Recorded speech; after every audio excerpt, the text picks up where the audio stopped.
ஹட்டன் சிங்கமலை குளத்தில் தவறி விழுந்த 17 வயது இளைஞன் காணாமல் போயுள்ளதாக ஹட்டன் போலீசார் தெரிவித்துள்ளனர்.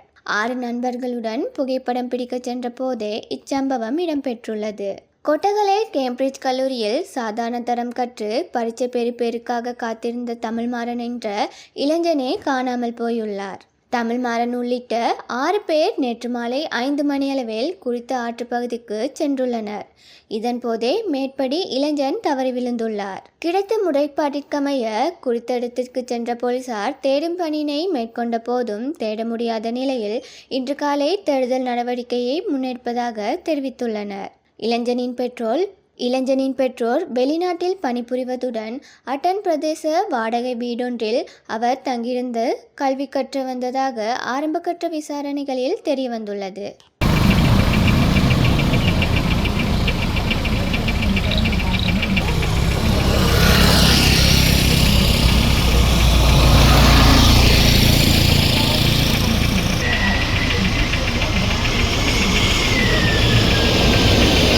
சுரந்த அந்த தீங்கு விளைவிக்கும் பாக்டீரியாக்களை ஒழிக்கும் என மருத்துவ மற்றும் விஞ்ஞான ரீதியாக உறுதிப்படுத்தப்பட்டுள்ளது.